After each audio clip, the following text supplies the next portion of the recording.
好啦，咁而家咧就解釋下咧吸收成本法同埋邊際成本法，點解佢哋兩個咧計出嚟個淨利係唔一樣？咁我哋睇翻最基本啦，咁喺吸收成本法同埋邊際成本法兩個方法咧，其實咧我哋計算嗰個產品成本咧係有少少唔一樣嘅。咁就係處理呢個固定費用嘅時候個處理方法。咁如果係嗰個吸收成本法咧，佢係會吸收埋呢一個咧固定嘅間接製造費用擺落去呢一度嘅。OK，咁所以你會見到咧係吸收成本法的話咧，呢個係計落去嘅。咁個產品成本一件咧就係24蚊呢一度，每做一件就係14蚊。但係邊際成本法咧，呢個唔計落去嘅，佢就擺咗落去咧，就係當係普通費用咁樣處理呢4蚊。咁所以呢個咧，佢會擺落去咧。如果係做損益表嘅時候，就擺落費用嘅嗰度啦嚇。咁所以佢係唔計嘅呢度。咁所以一件就20蚊嘅。咁所以咧，佢唯一一個分別咧，其實就係計唔計喺個產品成本入邊計唔計呢個咧？呢4蚊啦，固定嘅呢個生產費用，咁計唔計落去？呢個就係個關鍵因素啦。咁我哋要睇睇呢個期末存貨啦。如果年尾嘅時候咧賣剩一件咧，你就會見到吸收成本法嗰一件嘅存貨咧係計24蚊嘅嚇。咁跟住咧邊際成本法咧，佢嗰呢一件嘅貨物咧係計20蚊一件嘅。好啦，咁究竟期末存貨佢嗰個金額唔一樣啦，一個係24蚊，一個20蚊，對於個淨利有咩影響啦？解釋一下先。咁咧當我哋嗰個期末存貨上升。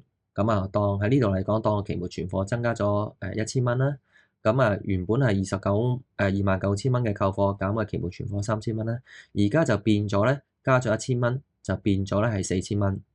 咁呢個咧29000蚊，OK 減4000蚊咧，呢度咧就會見到咧變咗係25000啦呢一度 ，OK。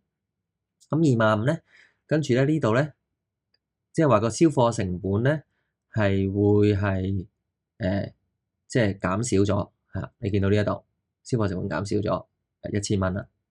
好啦，咁跟住咧嗰個毛利咧就會上升咗1000蚊，見唔見到呢一度？好啦，咁我哋得出嚟結論係咩咧？當期末存貨上升嘅時候，由3000蚊變咗做4000蚊嘅時候咧，佢嗰個銷貨成本咧，佢係會跌咗嘅，係咪？因為減呢個數字減個數字越大咧，嗰個銷貨成本就越細嘅。OK，咁銷貨成本越細的話咧，計出嚟個毛利就越高嘅。咁毛利越高的話咧，個淨利就越高啦。咁所以我哋嘅結論係咩啊？